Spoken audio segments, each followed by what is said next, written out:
YouTubers is into madness. Oh, hi. I see that you're all jammed up and snuggled down for the night. But you're not asleep yet, are you? Otherwise, you wouldn't be here.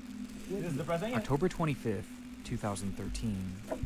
A channel is created to document a man's passion for art and tattooing, with his upload showing obvious skill and love for his work, which he consistently uploaded proudly for nearly 2 years, despite the channel operating with essentially no eyes on it, other than his own, destined to be lost forever in a sea of endless content. Until one fateful upload changed everything. An upload that shifted the account from an innocuous look at the work of an artist to a grim peek into a withering man's mind, giving way to one of the most horrific and gut-wrenching rabbit holes ever discovered across the world of YouTube, with it all centering around one man and his excruciating descent into madness. How does this guy even find these videos, man? All these videos that he found are Sorry to interrupt, always but I first have to say super a quick thank you unknown. to today's Chat. sponsor. Wait, I think when I see like some homeless people do that.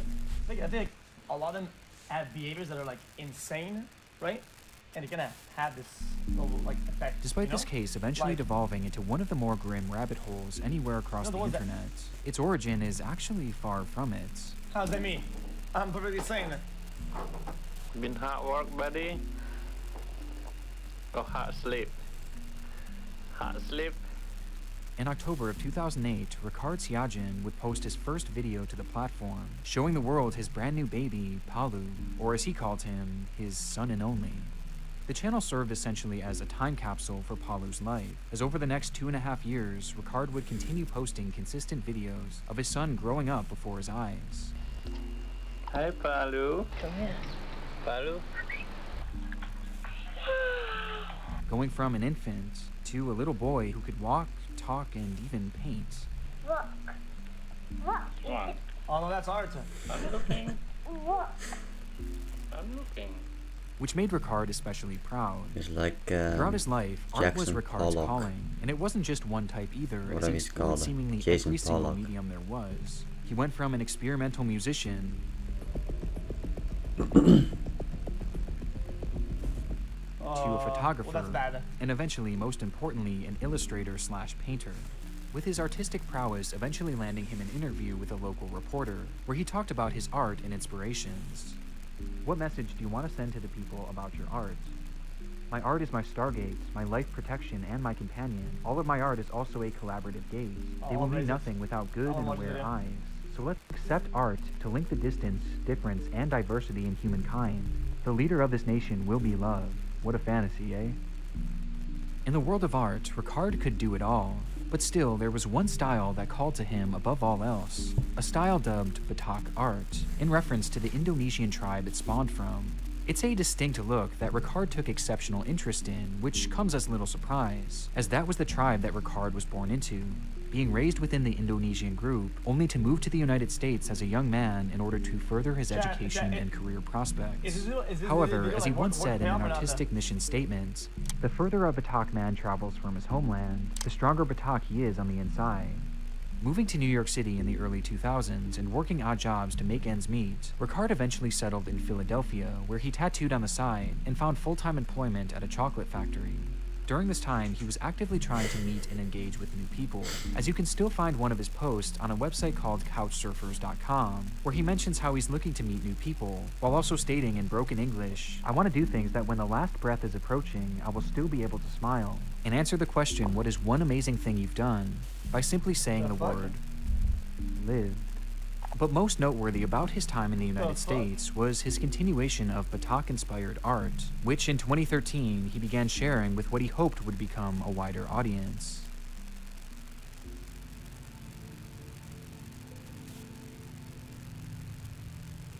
Starting his second and most prominent page back on December 31st, 2013, Ricard would dedicate his self-titled channel to this art form that he loved so dearly, posting various videos of himself producing tattoos with that traditional Batak inspiration.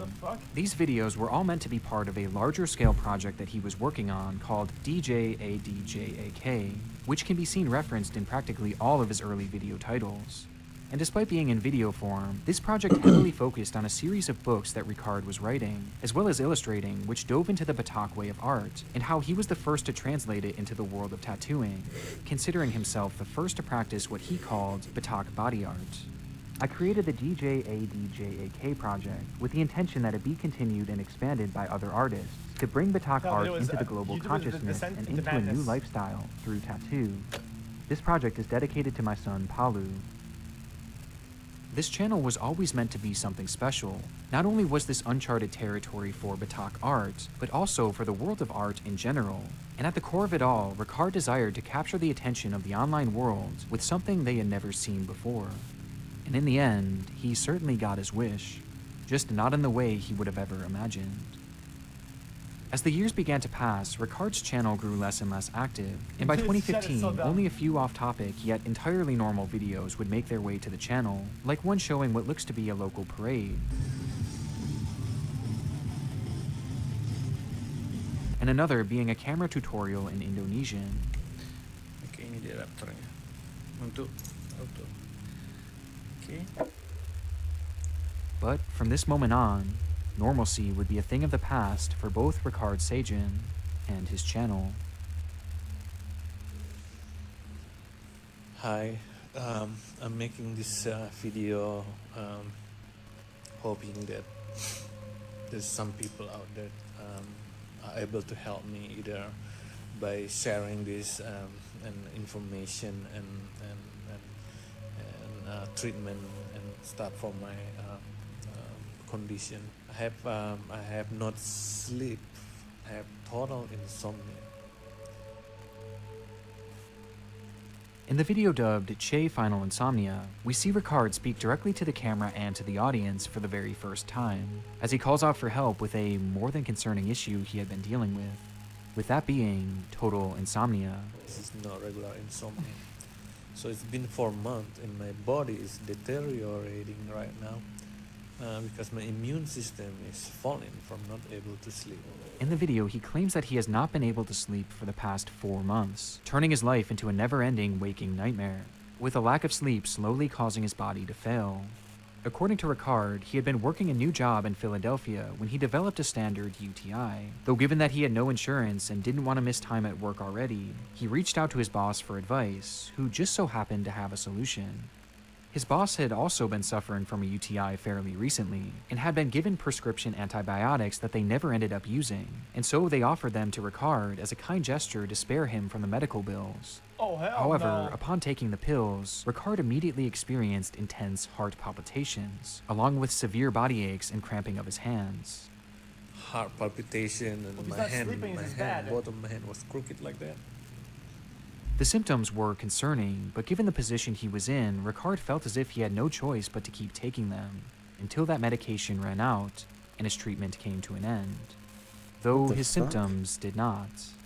From that moment on, Ricard strangely lost his ability to sleep throughout the night, and was left only able to get around 2 hours of sleep at most per day, with Ricard describing the sleep as painful, as his body would jolt every time he began to drift off, causing extreme discomfort and pain.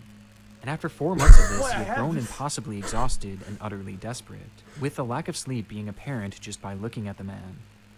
But the story gets even deeper from here, as he explains how the insomnia started when he traveled back to his home in Indonesia in order to say goodbye to his dying mother, only for his body to start decaying while overseas, to the point that he had become bedridden, and was now essentially trapped in Indonesia, an entire world away from his son. Actually, it's been getting better. I need life. I have my sons in Philadelphia now. I left him. I have no choice. Because I don't want to leave him. I need life. I need to survive. I don't want him to lose me. I don't want to lose him. By the time of this upload, he was so desperate for sleep that he offered to be a guinea pig for any doctor out there to try anything on him, anything that might give him hope to sleep once again, before ending things off on a line that encapsulates just how dire things were becoming in his mind. Let me give you one sample of how desperate I am for sleeping right now. I will give away, this is just comparison, I will give away my two odd legs from my thigh, cut it, take it as an exchange for sleeping even though 3 hours a day. What the fuck? This bombshell came out of nowhere. One minute, Ricard was enjoying his life, and the next, this impossible medical event is threatening his very existence. And as shocking as it may seem, what Ricard is experiencing isn't totally unheard of. Silvano and the others were unable to drop into a deep REM sleep, and sleep medications only accelerated their restless descent toward death.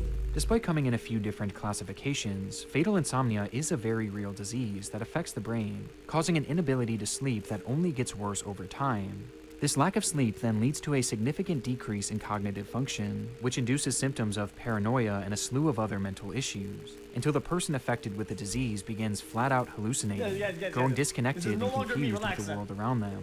And all the while, the body is slowly decaying, as it grows too weak to move, before the disease ends the way it always does, in certain death. It's worth noting that this is incredibly rare, almost unheard of, but what makes Ricard's case even more bizarre is that in practically all fatal insomnia cases, the disease is genetic and lives dormant within the patients for their entire lives. But in Ricard's case, he had no family history of it, and the symptoms instead developed after he had supposedly taken antibiotics from his boss, with it later being revealed that said drug was one called ciprofloxacin. This is noteworthy given that ciprofloxacin, or Cipro, has long since been linked to a variety of bizarre and sometimes life-altering side effects, with the onset of these symptoms being known as getting floxed.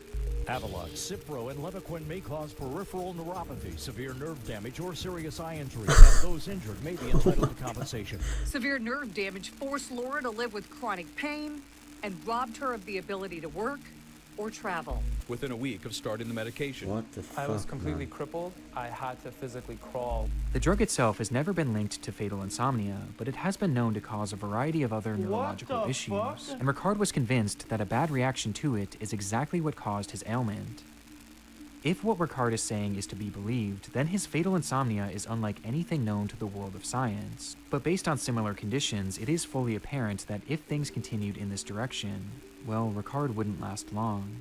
This was something that he was well aware of too, as soon after, another video was posted by Ricard in which he described his condition more in depth, while acknowledging that his days are most likely numbered. I'm gonna tear down and dying anyway, and until I lost all my power from not sleeping and from losing my immune system. On top of this, the isolation was clearly starting to take a toll on him, as not only was he separated from his child, but he can't even leave his house due to the fact that he can't walk for even more than a minute. I'm a bit bedridden. I can only walk for like 1 minute and done. And throughout all of the research he did into his own illness, he couldn't find a single other person out there that had been dealing with what he had been dealing with, meaning that he had no one to relate to, no semblance of guidance, nothing. It was isolation in its truest, most horrific form, as he was essentially sentenced to lay in a bed for the remainder of his life, a bed in which he couldn't even sleep, as he was forced to lay there awake as his body slowly consumes itself. It's utterly depressing, and over time we begin to understand more of what Ricard is going through, as he starts videotaping examples of his sleep rejection in real time.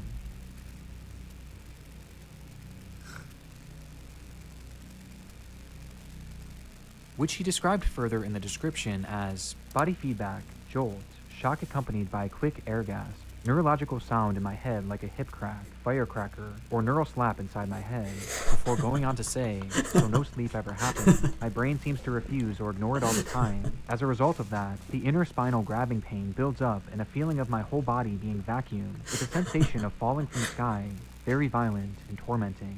This event could last for a few hours. If I keep resting by fighting and tightening my body and keeping my eyes closed, the snap will kick back in every 5 minutes until my brain is racing again.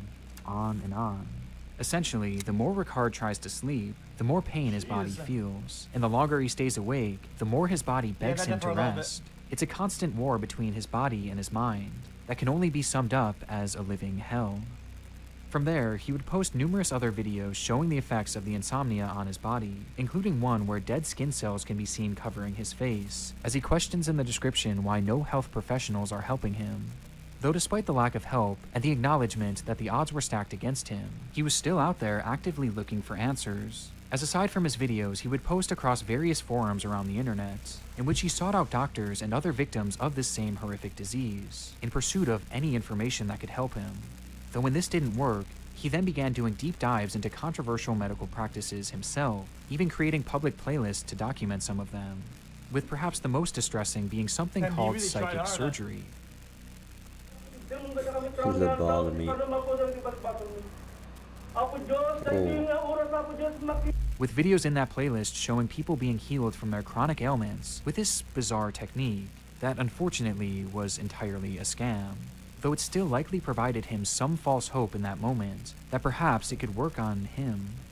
Eventually, his efforts would see him post a fundraiser to gain money in the prospect of finding one of these experimental surgeries that could potentially at least give him a chance at life. Though from the looks of things, it seems likely that very few, if any, ever donated, as at this point, he was essentially talking to no one. And before long, the little morale he had left began to dwindle. My last dream is my son. I feel so embarrassed I cannot raise him. So trying this last hope will be not happen without you guys. And it wasn't just his morale that was slipping, but his mind as well. Why As is he even suddenly doing he this? began to use his Just channel sleep, to post man. various strange Just sleep, conspiracy bro. theories, talking about aliens, global mind control, the Illuminati, and God. Dan gorila belum ada itu eksperimen. Nah, jadi mereka udah datang ke bumi ini, sering datang ke bumi. Makanya ada Star Wars ya. Star Wars itu bukan bohong itu. As with each passing my video, God, he began bro. making less and less sense, which was also echoed on his Facebook account, where the man's once entirely normal page was What the fuck is the inundated with black bizarre sun? posts about some of the wildest conspiracies you will ever see. And this wasn't the only major clue that Ricard was starting to lose cognitive function, with the other coming in the form of his recording habits. During a vast amount of his uploads, Ricard would ramble on about how he had been talking for hours, only for him to realize that only a few minutes ended up recording, forcing him to do the entire video all over again. Aku harus bikin video singkat-singkat soalnya susah. Udah pernah aku upload, udah pernah aku rekam sampai 2 jam, tapi yang terekam hanya beberapa menit, jadi hinting at the fact that Ricard was growing less and less aware of his actions, either forgetting to record or not realizing that the recording had stopped. The deterioration is heartbreaking, but Ricard wasn't entirely lost, as he would eventually hop back in front of the camera to celebrate a rather unfortunate anniversary. So, it's been a year bedridden, attacked by fluoroquinolones in 2015.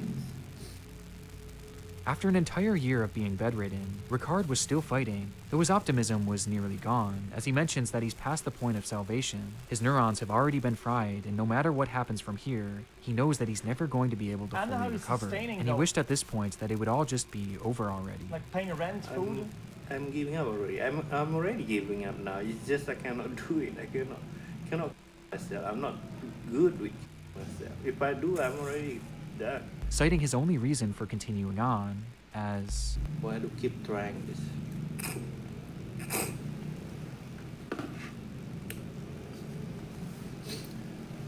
For the sake of my son.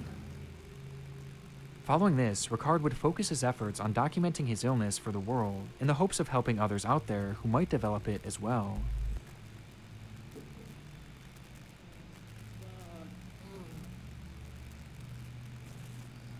While in another video, he shows off his collection of benzos that he had been abusing for nearly 2 years now, as they were the only things that could even remotely get him to fall asleep, even just for 2 excruciating hours, stating that without them, he would already be dead. Before giving one final call for help in a 2-part video called Message to Neurologists. Thank you, doctor, for listening. Whatever you do, either fail or not, I give it to you. Nothing to fear. Thank you, doctor. Bye. From this upload onward, Ricard would slip back into his nonsensical videos, posting again about God and how the government designed HIV in order to make us all satanic slaves. God, in this case, is just a person, which is, I found out that actually his name is Enki. He came here to this planet before we are exist.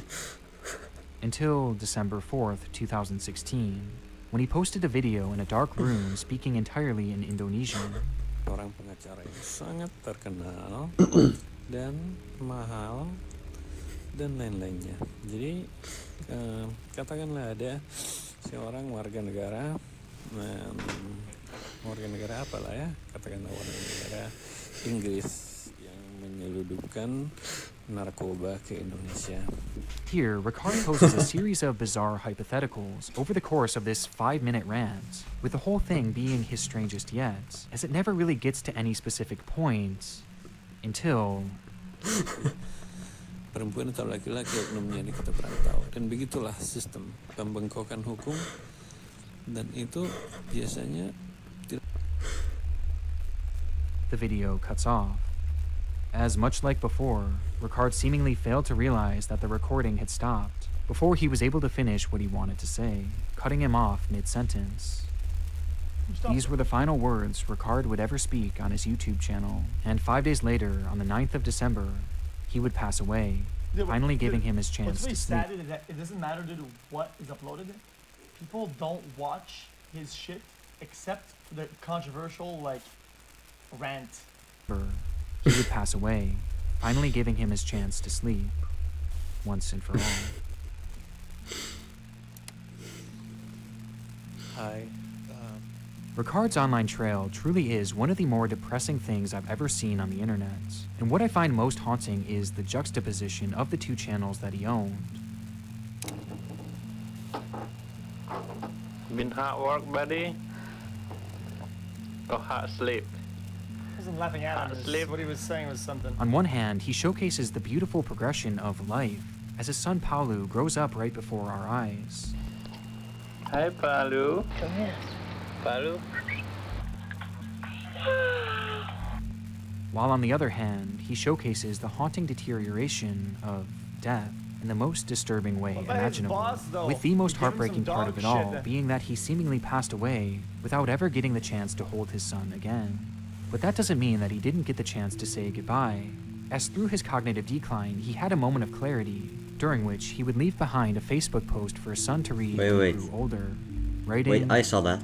I love you, my son. I cannot promise... But that doesn't mean that he didn't get the chance to say, without ever getting the... with the most fun again. But that doesn't mean that he didn't get the chance to say goodbye. Ooh, look. These are the sounds, right? This is a sound diagram. And these are sounds of God that were telling him the true reality of reality.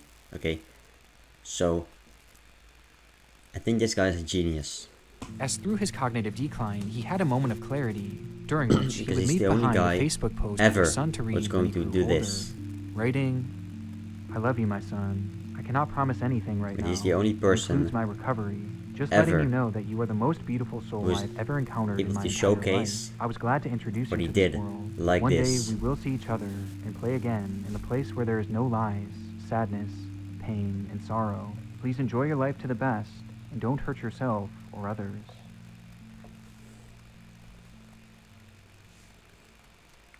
With Ricard's story now at its end, we're still left with many unanswered questions, as despite his death appearing to be confirmed, the cause of it never has been. And throughout the story, there are several discrepancies that have raised a few questions. If what Ricard is saying is to be believed 100% at face value, then he went without true sleep for almost a year and a half, which based on our current understanding of sleep doesn't seem possible. At least not to the extent Ricard was claiming. In fact, another patient with an extremely similar... With the way I saw his videos, at least after like exhaustion of going through that process, he would still get a little bit of REM sleep, like at a certain point, right? I think he meant like never getting actual sleep, like repetitive, where you get full REM or whatever. Condition had his own spiral documented back in the 90s, with his cognitive decline being much, much more drastic. How long you been here? Hmm? Yeah. How much? 2 weeks. This footage is on par with virtually every other case of fatal insomnia, regardless of its classification, as the last weeks and months of a person's life are spent in a comatose state. Yet, just 5 days before Ricard's death, he was still speaking and holding his camera. One possibility is that he had been dealing with severe but non-fatal insomnia, which came about from the Cipro he took, or perhaps even as a result of the trauma of losing his mother, to which he then simply mistook this for fatal insomnia, with his mind filling in the blanks and convincing himself that he was dying and that he couldn't sleep, perhaps not recognizing that he was actually getting more sleep each night than he realized, with his mind beginning to slip out of control as a result of the long-term abuse of his sleeping drugs, which coincidentally also have major effects on cognitive function. And when it comes to his death, some have theorized that perhaps the insomnia did progress, or his body just couldn't handle the stress of whatever he was dealing with anymore, or even that he took his own life. But at this point, it's really anyone's guess. And though the truth is likely out there somewhere, it's possible that we'll never know for sure what really happened to Ricard Siagen, or how his condition came to be. But whatever the truth is, at least his pain is now finally over.